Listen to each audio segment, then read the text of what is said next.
Muy bien, alumnos, vamos a empezar este tema llamado estudio de impacto ambiental. Y vamos a comenzar con el primer módulo que se llama Introducción a la gestión ambiental.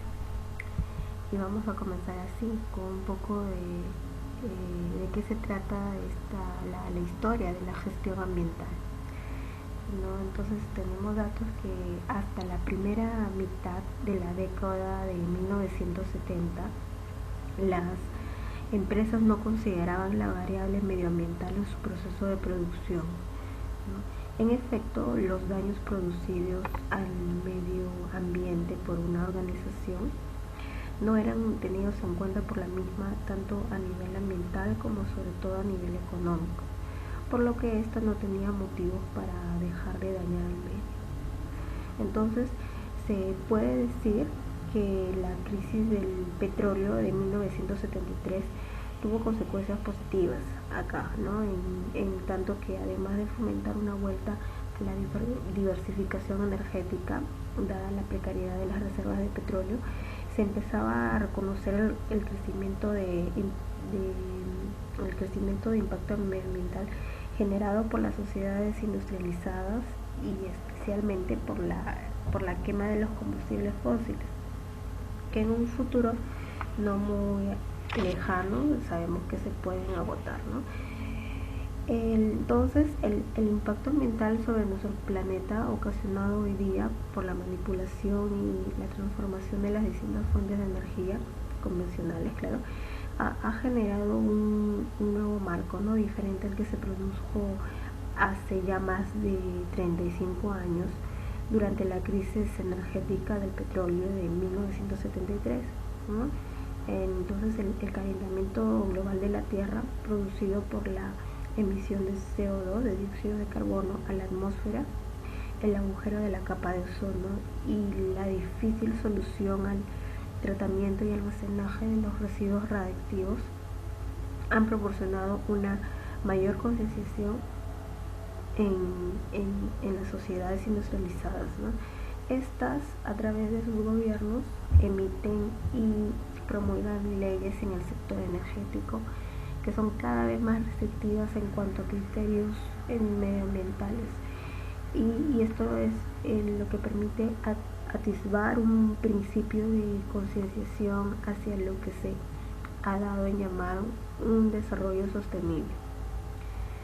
No obstante, hay que tener una idea clara acá, y es que a pesar de que el hecho de proteger y asegurar la calidad de vida y el bienestar suponga a corto plazo un costo para las empresas, Entonces, se puede afirmar con toda seguridad que este coste será infinitamente inferior al que poseen conceptos como la calidad de vida y el bienestar de la humanidad. Bien, acá vamos a hacer un cuadro comparativo entre la gestión ambiental tradicional y la gestión ambiental del futuro. Las principales diferencias son las siguientes. En el lado de gestión ambiental tradicional tienes las siguientes características, que tienen una consideración de la variable medioambiental como una interferencia. También hay una actuación únicamente frente a demandas externas, hay una ausencia de planificación acá. Hay control técnico para cumplir solamente con exigencias reglamentarias.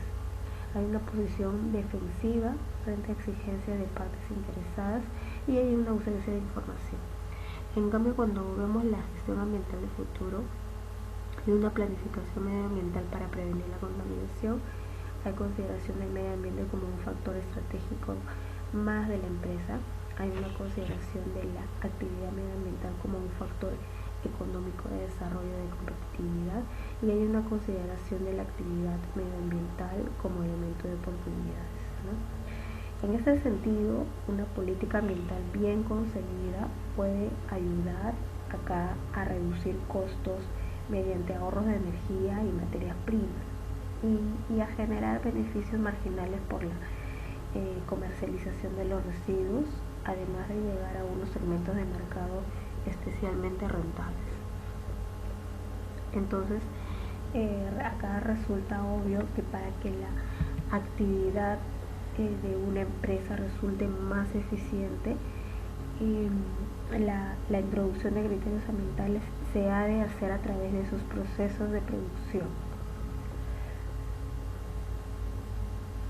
Y bueno, y es por este motivo que el diseño de una correcta gestión medioambiental de la empresa juega un papel fundamental. Desde el punto de vista de las empresas, existen numerosos argumentos que pueden propiciar un cambio en su mentalidad, ¿no? hacia el medio ambiente, tal como podemos ver aquí como por ejemplo los factores medioambientales, que hay escasez de recursos naturales, hay efecto invernadero, hay también lo que son los grupos de presión, que hay una opinión pública de consumo verde, hay afectados, también están las ONGs, hay requerimientos legales también, ¿no? Responsabilidad por daños, hay nueva normativa, hay limitaciones de carácter internacional, hay razones económicas también, en el caso como imagen de empresa, ahorro energético, también tenemos lo que es los motivos técnicos, ¿no? Como por ejemplo la producción limpia, la eficiencia energética. Entonces el medio ambiente se configura así como el más importante de los factores para la expansión de las actividades de muchas empresas, ¿no? Bien, entonces vamos a ver un poquito de qué se trata la necesidad básica de una gestión medioambiental, ¿no? en la empresa, cómo es que viene determinada, ¿no? Entonces la existencia de una legislación cada más compleja e exigente también, ¿no? La mejora también de la calidad medioambiental de sus servicios y productos, y con ello sus relaciones comerciales y su competitividad, el rechazo paulatino de la sociedad hacia actividades no respetuosas con el medio ambiente y la mayor vigilancia y control por parte de la administración competente, ¿no? Entonces estas son las necesidades básicas de una gestión medioambiental, ¿no? En una empresa. Para adicionar también aquí, en el caso de la administración competente, actúa en este campo advirtiendo a las empresas y legislando también límites máximos de emisiones y vertidos y sancionando sus incumplimientos, ¿no? Acá, no obstante, hay que conocer que este es un sistema frágil y delicado también. Otra de las vías de actuación de la administración es la de incidir sobre el mercado, ¿no? Siendo este el verdadero punto de referencia de las empresas, que de tal forma se consigue que la administración regule de forma indirecta el mercado a base de intentar que los costos ambientales de la fabricación y comercialización de los productos se incluyan en su precio, de manera que bienes y servicios menos agresivos con el medio ambiente se encuentran en el mercado en una situación ventajosa con respecto a productos similares que contaminan más o malgastan recursos. Es lo que se ha dado en llamar internalización de las externalidades. Dentro de este módulo señalaremos como ejemplo las tasas de los cánones por contaminación, ¿no? Por los sistemas de licencias previas, la utilización de incentivos fiscales y la ayuda a empresas con tecnologías limpias. Por lo que el mercado y la opinión pública respecta, diremos que estos funcionan como el verdadero motor de cambio de las empresas, ¿no? Es por ello que cada vez las empresas cuidan más los aspectos medioambientales, ya que se ha detectado un crecimiento considerable de la demanda de productos respetuosos con el medio ambiente. Ahora la reacción del consumidor es la de ir aumentando su nivel de exigencia basada en conocimientos medioambientales, ¿no? Acá no siendo esta una moda pasajera.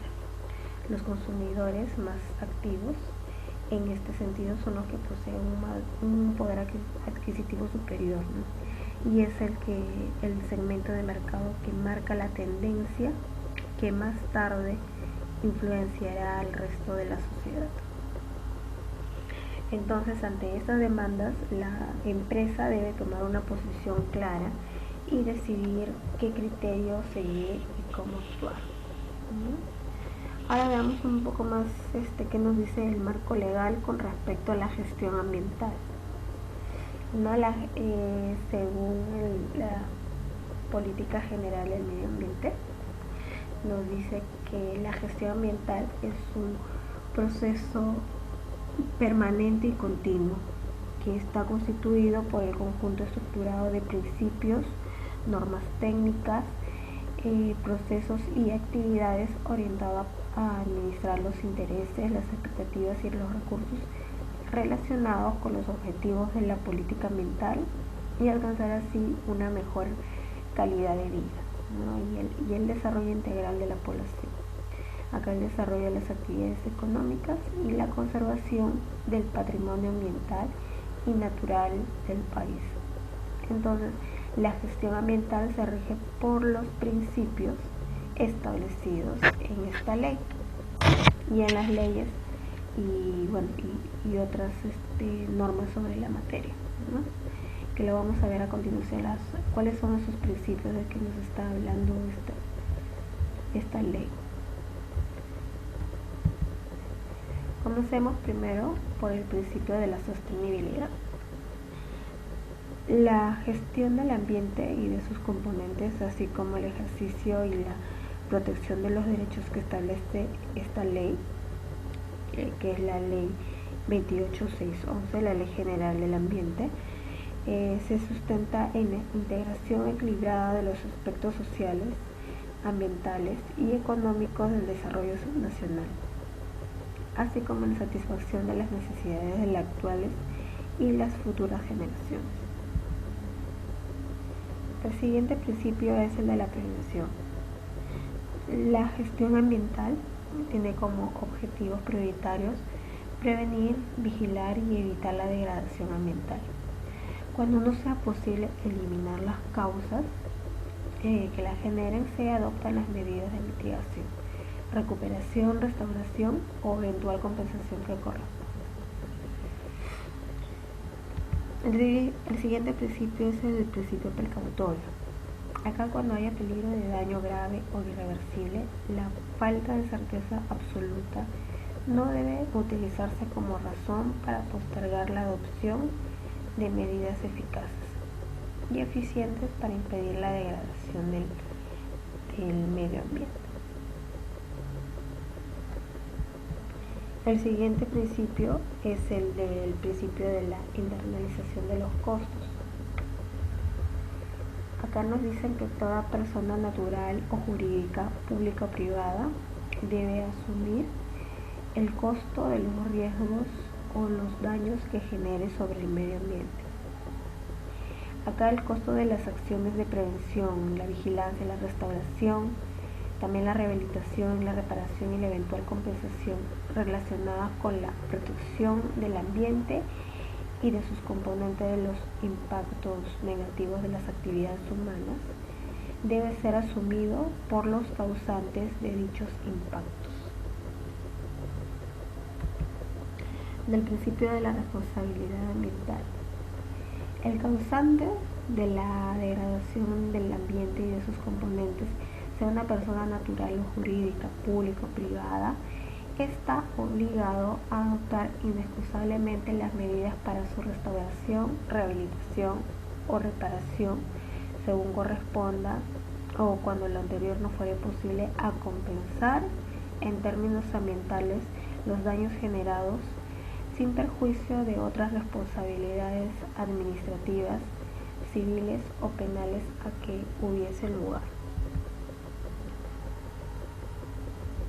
El siguiente principio es el de la equidad. Acá el diseño y la aplicación de las políticas públicas ambientales deben contribuir también a erradicar la pobreza y reducir las inequidades sociales y económicas existentes, y al desarrollo también económico sostenible de las poblaciones menos favorecidas.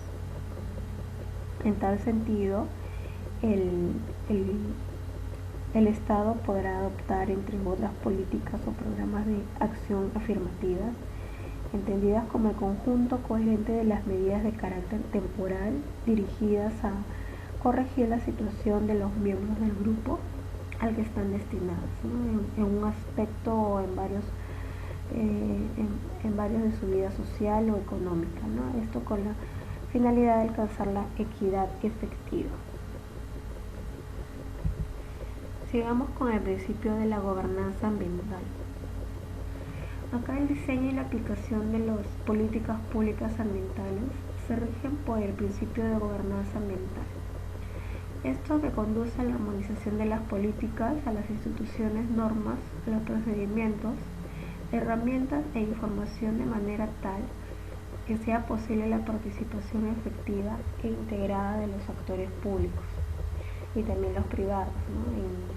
en la toma de decisiones para manejo de conflictos y construcción de consensos, y sobre la base de responsabilidades claramente definidas en seguridad jurídica y también en la transparencia. Entonces, para poder nosotros cumplir esos principios, tenemos que tomar unas medidas, ¿no? ¿Qué es lo que tenemos que hacer para poder comprometernos en tener estos principios al pie de la letra, ¿no? Entonces vamos nosotros a tomar unas medidas de protección medioambiental. Entonces el medio ambiente nosotros sabemos que se encuentra presente en muchas de las tareas de las empresas, ¿no? En la cadena productiva, ¿no? Propiamente dicha, en la producción, en la distribución, en la comercialización, etc. Entonces, en el proceso de producción de las industrias y de las empresas en general, se necesitan esencialmente materias primas, energía y agua. Entonces, las primeras provienen generalmente de recursos naturales no renovables, ¿no? La energía acá requiere importantes impactos ambientales para producir. Y por último, el agua también debemos considerarla como un recurso natural limitado. Paralelamente, durante el proceso de producción se producen también contaminantes, ¿no? Tanto emisiones atmosféricas como ruidos y vibraciones,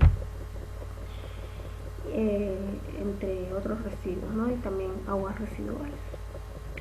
Acá se advierte fácilmente entonces que el proceso productivo de las empresas tiene una incidencia muy notable en el medio ambiente de diferentes niveles. Entonces acá podemos ver un esquema simplificado de las posibles interacciones entre las empresas y el medio ambiente. Como podemos ver, una empresa va a producir, genera lo que es contaminación atmosférica, los ruidos, residuos sólidos, la contaminación del suelo, contaminación de agua mediante los vertidos de los ríos. Y entonces esa es la relación entre la empresa y el medio ambiente, que siempre va a haber una interacción, ¿no? Va a haber entradas y salidas también de una empresa con incidencia ambiental, ¿no? Como estamos viendo, va a ingresar acá lo que son las materias primas, ingreso de los recursos naturales por medio de los transportes, y también va a haber una salida, ¿no?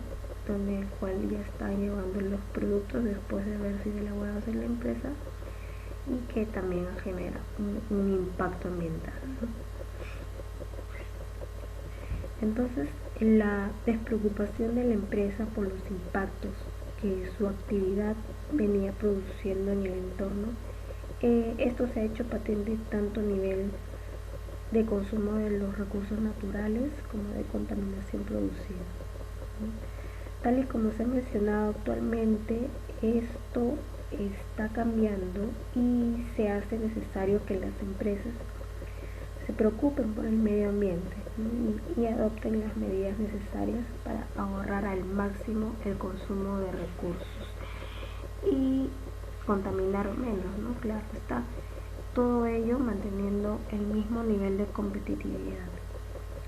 En los siguientes puntos se relacionan las principales consideraciones que la empresa debe contemplar en este sentido. ¿Cuáles son? Una de las consideraciones es la reducción del consumo de energía.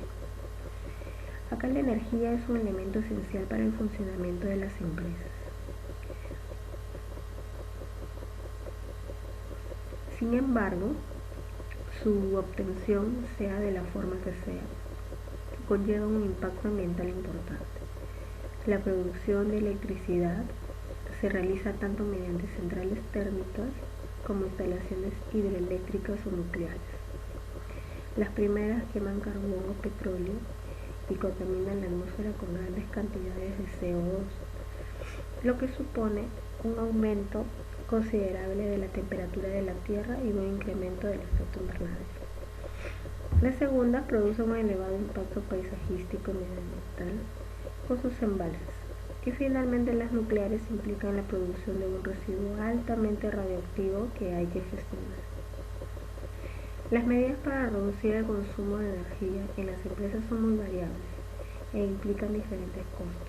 No obstante, se pueden resumir en dos líneas de actuación: la implantación de procesos de producción eficientes desde el punto de vista energético y la mejora del aislamiento térmico de las empresas, ¿no? Esto que ayude a reducir costos energéticos importantes, por ejemplo en calefacción y en aire acondicionado. Reducción de los consumos de agua. El agua es un bien escaso. A pesar de ello, la empresa podría tener una concepción de este recurso muy diferente a la realidad. Para la organización, el agua no tiene generalmente un gran valor, ¿no? y por eso en muchos procesos productivos se utiliza mucha más agua de la necesaria. Esta mentalidad ya tiene que ir cambiando poco a poco, ¿no? Porque las nuevas tecnologías ya han tomado esta línea de trabajo y acá utilizan mucha menos agua porque trabajan con ciclos cerrados, donde el agua es utilizada muchas veces para el mismo fin. Por otro lado, también es fácil advertir una despreocupación por parte de la empresa sobre el tratamiento final del agua ya utilizada y los perjuicios medioambientales que ésta puede ocasionar en el medio ambiente. En este sentido, las medidas de ahorro de agua que se pueden adoptar en una empresa son muy variadas, ¿no? y tienen diferentes costos económicos. Dichas medidas pueden ir desde un cambio de materia prima y el proceso de producción a la depuración de efluentes, ¿no? Pasando por la reutilización de las aguas de lavado o de refrigeración. Los tipos de las medidas de ahorro de agua más utilizadas habitualmente en la industria se observan en esta figura, donde se observa que hay mejoras del proceso, el 28%, depuración de aguas residuales en 30%, tratamiento del agua de entrada el 9%, es el de menor porcentaje, recuperación de efluentes 15% y el 18% recuperación del agua de refrigeración. Entonces esa es la distribución porcentual de las medidas de ahorro del agua más utilizadas en la industria, ¿no? Podemos ver entonces que la de mayor porcentaje es la depuración de aguas residuales. En relación a la reducción de las materias primas, un uso excesivo de las materias primas comporta un agotamiento acelerado de los recursos naturales que se han utilizado para su fabricación y un aumento considerable de la cantidad de residuos generados en el proceso productivo.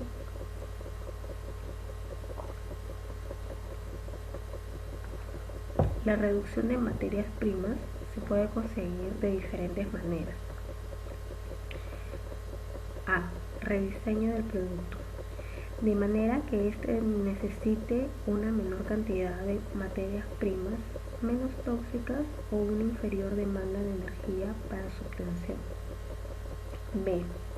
Rediseño de los procesos de producción para que se puedan utilizar las mismas u otras materias primas, pero en una menor proporción para que el proceso sea más efectivo y rentable.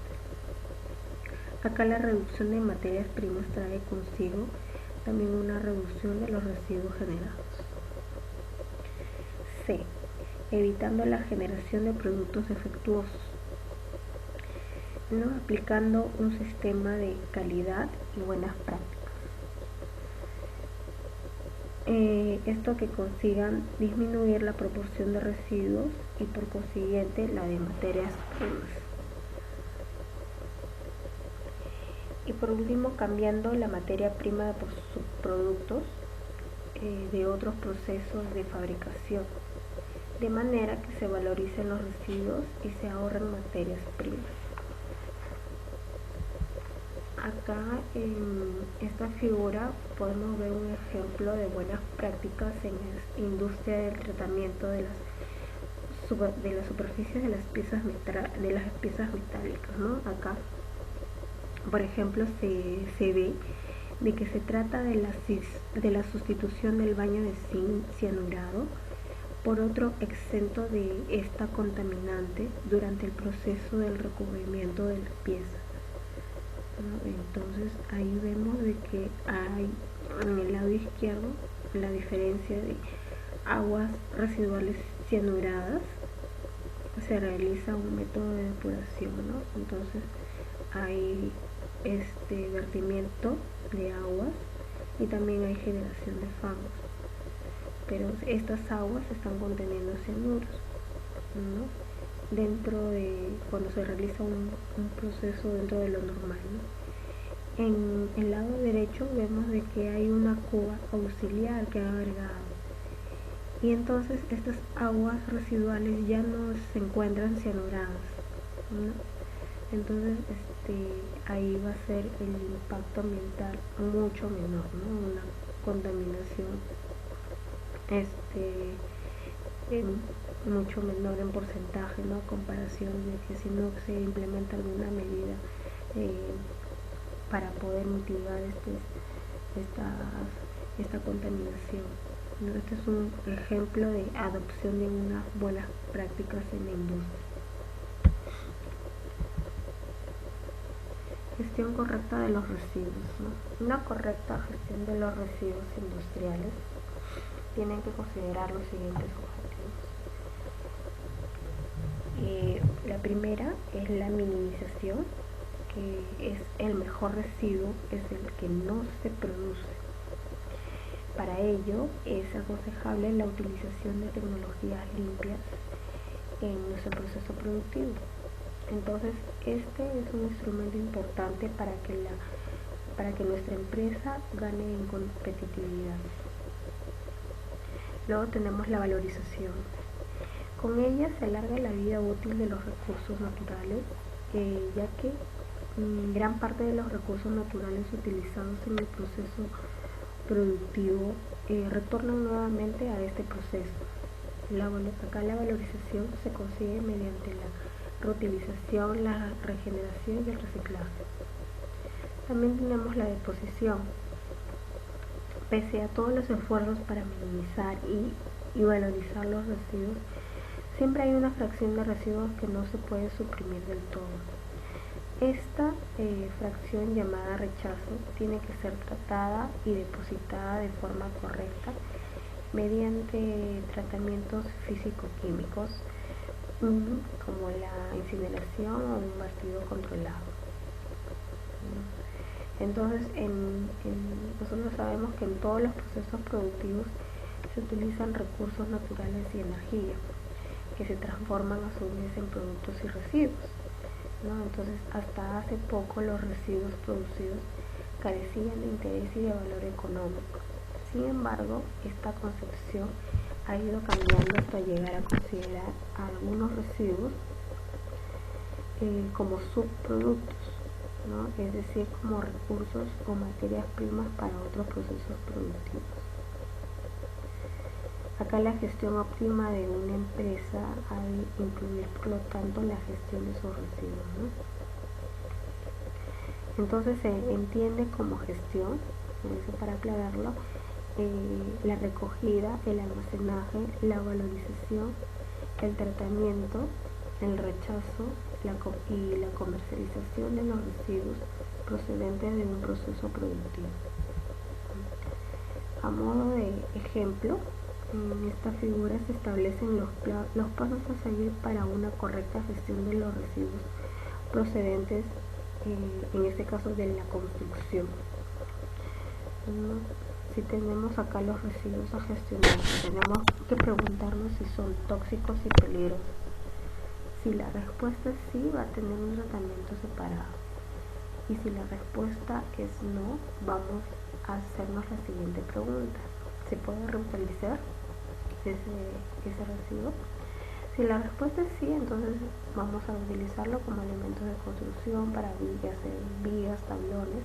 Y si la respuesta es no, entonces debemos preguntarnos si se puede reciclar. Si la respuesta es sí, se puede reciclar como materiales inertes, maderas o metales.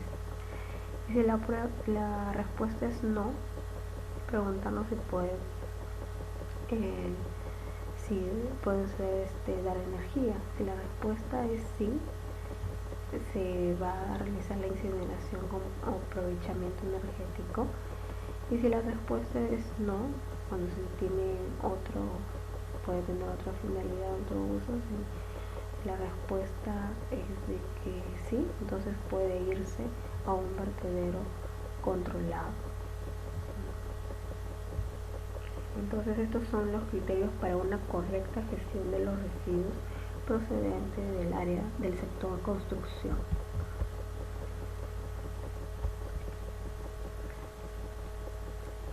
Con respecto a la gestión correcta de las aguas residuales, el vertido de aguas residuales sin depurar al cauce de un río puede provocar graves problemas a los seres vivos del ecosistema acuático. Otra de las consecuencias que puede ocasionar es la contaminación de las aguas subterráneas. El sistema ideal de gestión de aguas residuales de una empresa es el de crear un sistema cerrado de consumo de agua, de forma que la propia empresa depura sus aguas y las retorna al circuito productivo. Si después de ser depuradas, estas no reúnen la calidad suficiente como para ser incorporadas de nuevo al proceso productivo, siempre se les puede dar otro uso provechoso. Por ejemplo, agua de limpieza, agua de riego, etc. Entonces, la mejor medida para evitar la contaminación de las aguas residuales son las buenas prácticas que reducen su producción.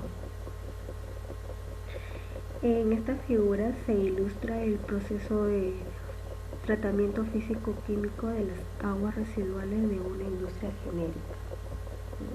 Vemos que ingresa el agua y va a entrar a un proceso de coagulación mediante coagulantes, también donde hay presencia de floculantes, ¿bien? Y luego se va a producir una mezcla durante un tiempo y se va a pasar a la siguiente fase, que es un sistema de decantación, ¿no? Que se va a producir en un decantador. En este decantador se va a dejar sedimentar y van a ver lo que son los fangos a deshidratar, ¿no?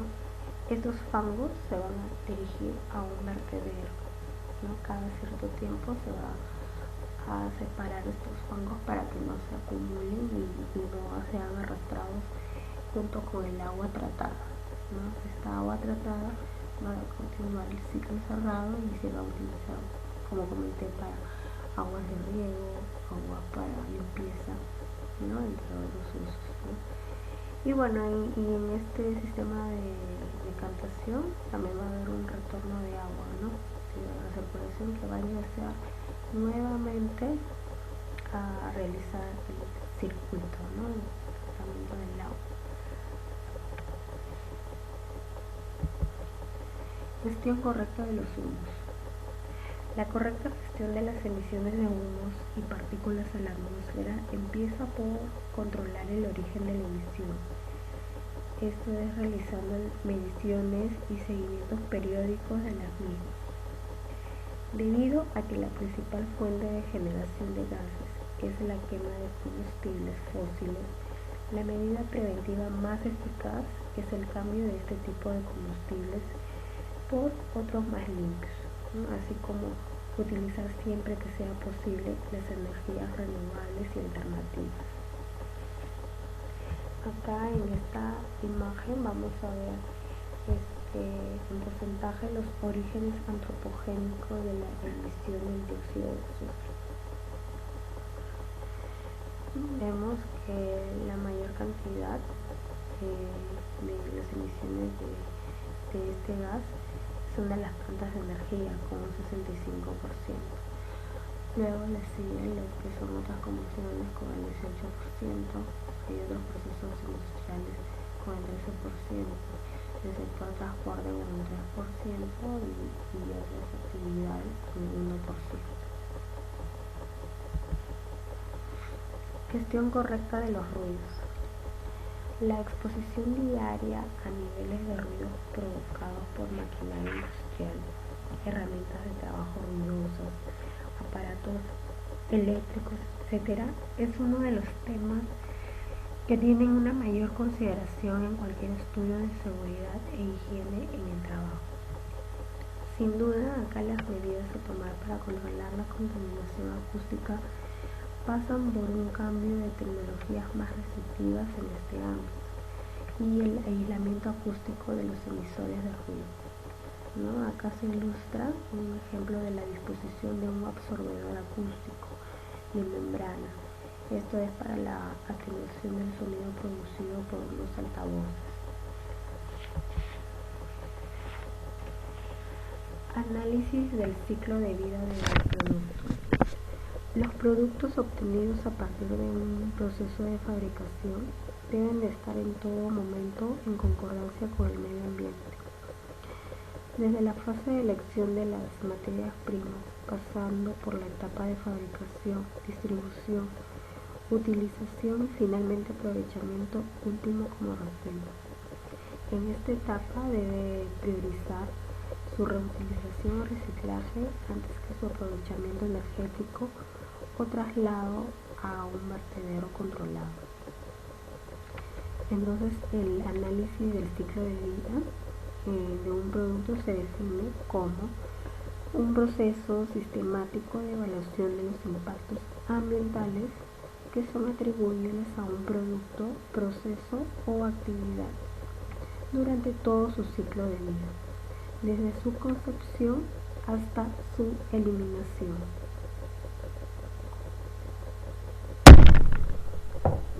En este ejemplo vamos a ver ilustrado el ciclo de vida de una taza de papel. Vemos que todo se inicia desde la gestión del bosque, ¿no? Vamos para conseguir este recurso natural, va a haber una acción de tala de árboles, el descortezado y para obtener la madera.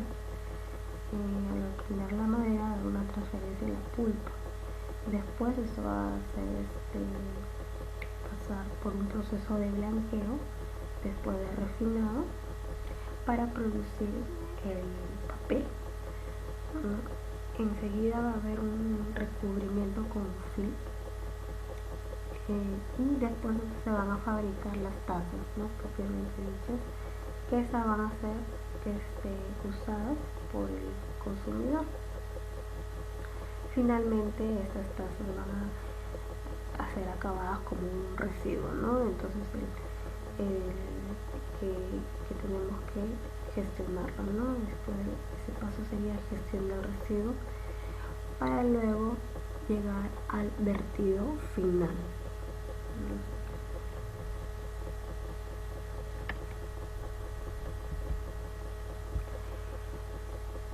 Cumplimiento de las obligaciones impositivas en materia de medio ambiente. Entonces, una empresa respetuosa con el medio ambiente ha de cumplir con todas las obligaciones impositivas que marca la legislación vigente emanada por el órgano competencial de los poderes públicos.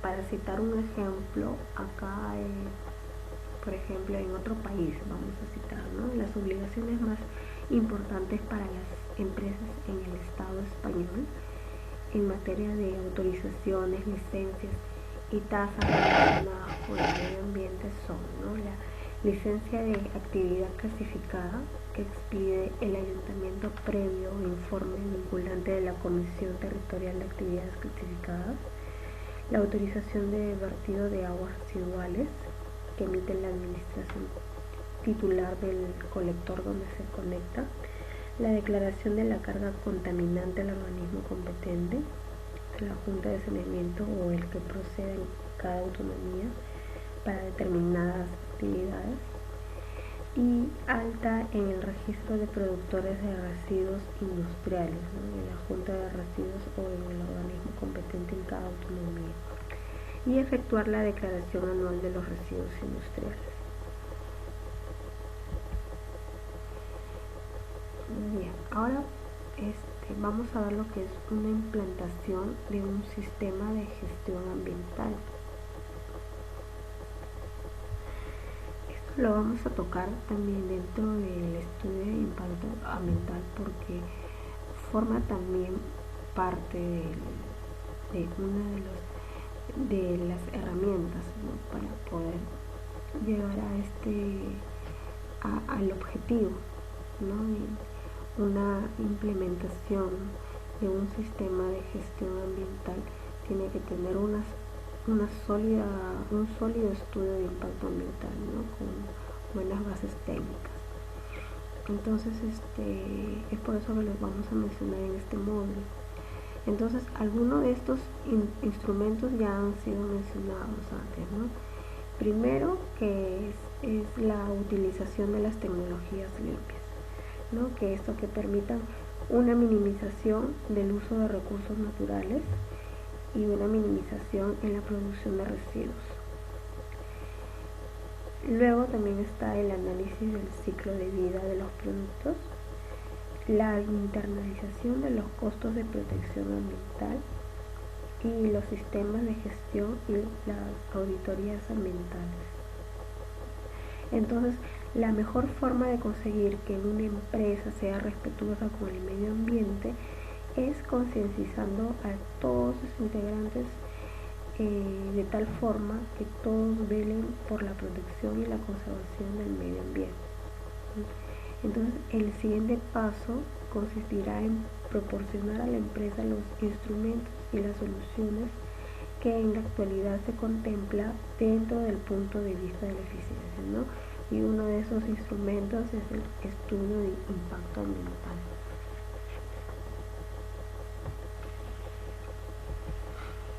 Entonces, para llevar a cabo esta forma ideal de funcionamiento de una empresa, acá se intentan dirigir los consumos mínimos correspondientes a sus áreas, ¿no? Por ejemplo, al departamento de saneamiento básico. De esta manera, acá se conseguirá sobrepasar el impacto generado en el proceso productivo. Esta forma de funcionar se conoce con el nombre de gestión ambiental. Tal y como se puede ver, los mecanismos o los sistemas de protección medioambiental en la empresa son de dos tipos, ¿no? Como vemos en esta figura, obligatorios o de corrección, ¿no? y voluntarios, o también llamados de prevención. Entonces, aquí del correcto empleo de ambos tipos de mecanismos depende que la empresa diseñe e implante con éxito un sistema de gestión medioambiental que cubra acá las siguientes exigencias. Acá cuáles son, ¿no?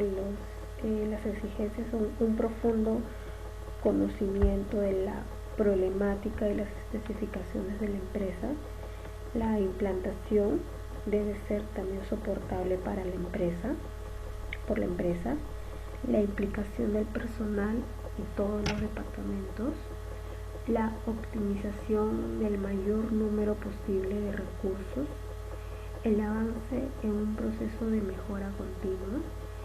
Un intercambio de experiencias y también unas directrices en común. Entonces, de acuerdo con esas exigencias, para poner en marcha un sistema de gestión medioambiental en una empresa, será necesario que se elabore una política ambiental que sea el principio inspirador y cohesionador de todas las actuaciones de la empresa, que se fijen unos objetivos a conseguir, ¿no?, respecto a los daños medioambientales causados por la actividad de la empresa, y que se elabore también un plan de actuación en el medio ambiente, ¿no?, que especificará cómo conseguir los objetivos a partir de una serie de actuaciones que se acaban de ver en los puntos anteriores, ¿no? Ahora vamos a ver la normalización. Bueno, viendo un poco de historia, nos vamos a ver que en 1974 se creó la Organización Internacional para la Normalización, más conocido como la ISO, ¿no?, la International Organization for Standardization, que engloba organismos de agrupaciones nacionales de multitud de países y cuyo objetivo es favorecer el desarrollo de la promoción y apoyo de actividades conexas en el mundo. Esto con el fin de facilitar el intercambio de mercancías y servicios entre las naciones. Actualmente se tiende a implantar las normas de esta organización, norma ISO, en todos los países, siendo estas publicadas como normas internacionales. Entonces, basándose en el cumplimiento de los mecanismos de protección del medio ambiente de carácter obligatorio, la legislación medioambiental vigente, y en el desarrollo de acciones de adopción voluntaria centradas en el principio de mejora continua, la ISO empezó a diseñar en 1993 un proyecto para la unificación de los diversos criterios existentes sobre la gestión del medio ambiente. Esto fue a raíz de la primera cumbre para la Tierra que se celebró en junio de 1992 en Río de Janeiro. Si bien la tendencia fue en un origen a que los diferentes organismos normativos de cada país diseñaran y desarrollaran su propio catálogo al respecto en materia de medio ambiente de unos años para acá, en realidad, y siguiendo las pautas marcadas por las relaciones comerciales internacionales, se persigue un marco único, ¿no?, que permite la correspondencia de una misma normativa en diferentes países. La ISO redactó textos de referencia que permiten a las empresas adoptar una serie de medidas organizativas. Esto para mejorar la gestión ambiental de las organizaciones y demostrar así su compromiso hacia la protección del entorno.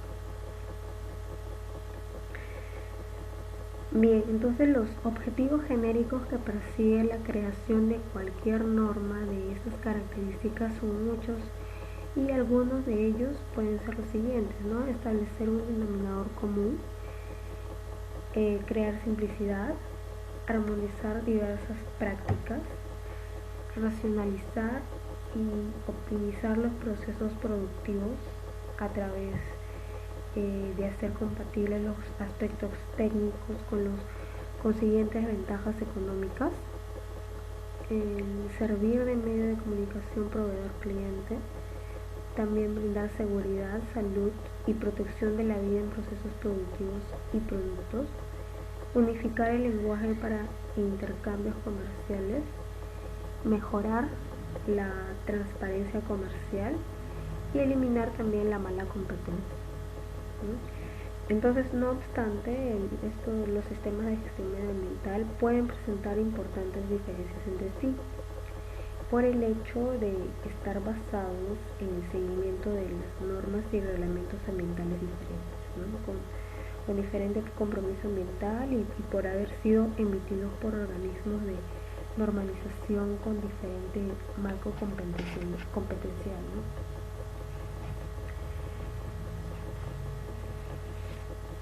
Entonces, si vemos un poquito de las normas nacionales, es que estas normas son elaboradas y sometidas a un periodo de información pública y sancionadas por un organismo reconocido legalmente para desarrollar la normalización en el ámbito nacional. Con respecto a las normas regionales, estas son normas que son elaboradas en el marco de un organismo de normalización regional. Esas normalmente de ámbito continental, ¿no? que agrupa a un determinado número de organismos nacionales de normalización, ¿no? Y también están las normas internacionales, ¿no? Estas son normas similares a las regionales en el proceso de elaboración, pero ella es de ámbito mundial, ¿no? Acá las más conocidas son las normas ISO, ¿no? Las que estábamos comentando. Y bueno, entonces, a pesar de esta diferenciación en el empleo de una u otra norma a la hora de implantar un sistema de gestión medioambiental, es erróneo suponer que los sistemas de gestión medioambiental resultantes sean incompatibles con otras normas, ¿no? Entonces, en efecto, el hecho de que las normas presenten muchas similitudes funcionales permite a los sistemas de gestión del medio ambiente compatibilizarse entre sí y poder pasar así de una norma a otra de mayor compromiso o alcance, ¿no? Entonces, bueno, alumnos,